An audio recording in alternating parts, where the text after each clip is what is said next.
যখন মানুষ জানতো না প্রিন্ট প্রকাশনী সম্পর্কে, সে সময় সকল সাহিত্যই লেখা হতো হাতে। পুঁথি আমাদের শত বছরের অতীতের গল্প বলেছে। একটা সময় ছিল যখন সন্ধ্যাবেলায় গ্রামের বাড়ির উঠোনে পুঁথি পাঠের আসর বসত। আজ থেকে 40 বছর আগেও বাংলার গ্রামে গঞ্জে হাটে কৃষকের আঙিনায় ঝিঝি পোকা দেখা সন্ধ্যায় নিভু নিভু প্রদীপের আলোয় গ্রামের সব বয়সী এবং সব শ্রেণী পেশার মানুষ শিকল পাটি বিছিয়ে এ আসরে বসে বিমুগ্ধ হয়ে পুঁথি পাঠ শুনত। কালের বিবর্তনে তা আজ হারিয়ে গেছে। সেই সময়ে পুঁথি পাঠ শোনা কখনো বা কল্পনা জগতের রোমাঞ্চকর, সবাইকে বিমোহিত করত।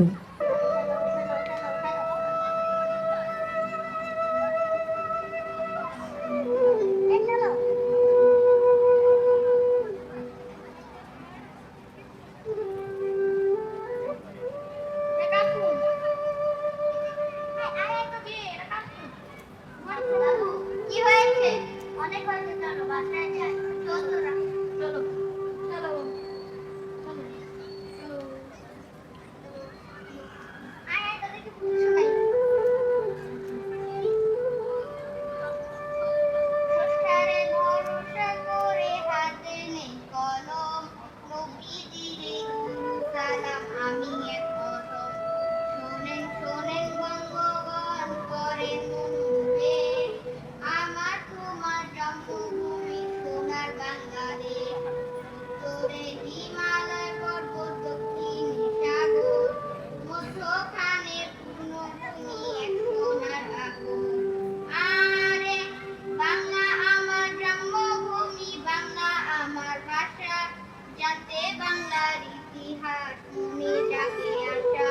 সুজলা সুফলা বাংলা শস্য শ্যামলা, হাওর বাওর নদী নালা মাছে ভরা জলা।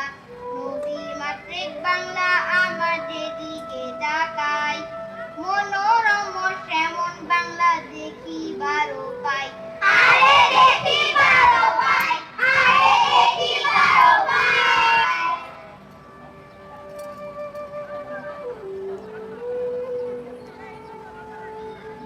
রূপসী বাংলার রূপের নারী বসে, বাংলাদেশ ছয় ঋতুর দেশ। এক এক ঋতুতে বাংলা এক এক রূপ ধারণ করে, যেমন গ্রীষ্মকালে কঠিন তাপদাহ, বর্ষার রূপ আকাশে কালো মেঘ, আবার শীতের পাতা ঝরা গাছ, আর বসন্তে কোকিলের কণ্ঠে গান ও হাজার ফুলে সমাহার। সকল দেশের রানী সেজে আমার বাংলাদেশ। আরে প্রাচীন বাংলা কিছু কথা জানতে মন চায়, ধারাবাহিক কিছু কিছু আছে বর্ণনায়। কবিগুরু চণ্ডীদাস, কাজী নজরুল সাহিত্য সৃষ্টিতে করেন সুনাম অর্জন। পঞ্চকবি হলেন বাংলা সাহিত্যে পাঁচজন কবি, যারা কবিতা লেখার পাশাপাশি একই সাথে গীতিকার, সুরকার এবং গায়ক। তারা হলেন বিশ্বকবি রবীন্দ্রনাথ ঠাকুর, জাতীয় কবি কাজী নজরুল ইসলাম, দ্বিজেন্দ্রলাল রায়, রজনীকান্ত সেন ও সর্বকনিষ্ঠ কবি অতুল প্রসাদ সেন। শোনেন শোনেন শ্রোতাগণ, শোনেন দিয়া মন, রাজা বাদশার ইতিহাস করিব বর্ণন। যুগে যুগে প্রাচীন বাংলায় ছিলেন অনেক রাজা, নবাব সিরাজ ছিলেন বাংলার শেষ স্বাধীন রাজা।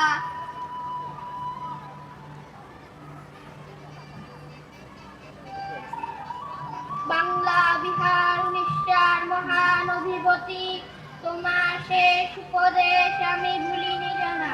আমি নবাব, এ মাটি আমার, এই সিংহাসন আমার, বিশ্বাসঘাতকতা আমি সহ্য করব না।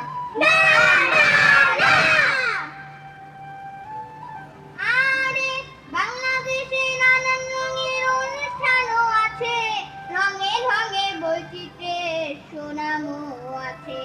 পয়লা বৈশাখ, নবান্ন, পৌষের পিঠা, জব্বারের গুলি খেলা, সোনার গাঁয়ের মেলা।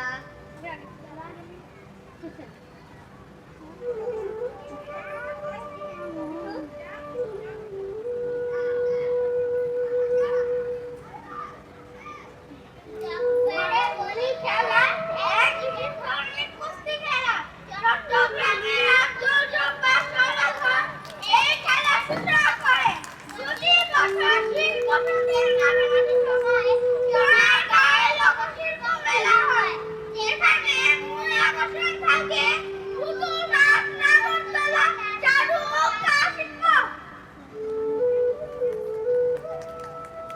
শোনেন শোনেন শ্রোতাগণ, শোনেন দিয়া মন, উত্তরাঞ্চলের কথা করিব বর্ণন। রঙিন পালে নৌকা চলে টলমল জলে, উত্তরবঙ্গের বৃহৎ বিল এই চলন বিলে।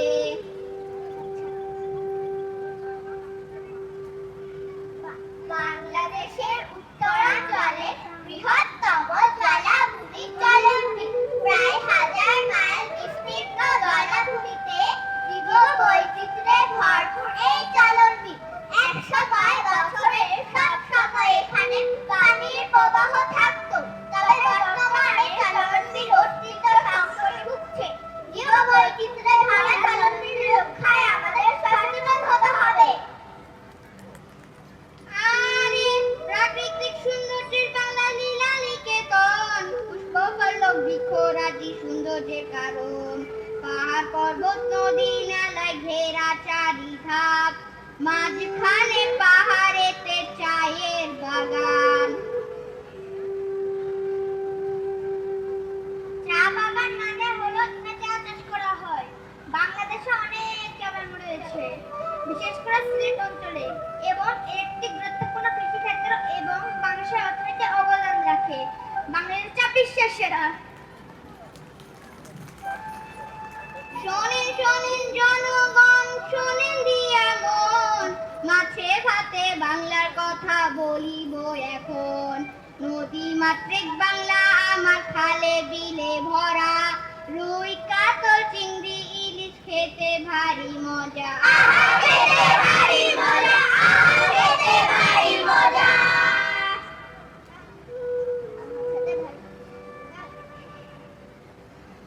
নদী মাতৃক বাংলাদেশে জাতীয় মাছ রূপালী ইলিশ, রপ্তানিতে শীর্ষে থাকা চিংড়ি মাছকে বাংলায় হোয়াইট গলদা বলা হয়। ইলিশ মাছ রক্ষা করা আমাদের নাগরিক দায়িত্ব। থাকে থাকে যাত্রা, যেই বেটারা যাত্রা করে আটকা ওরে আটকা।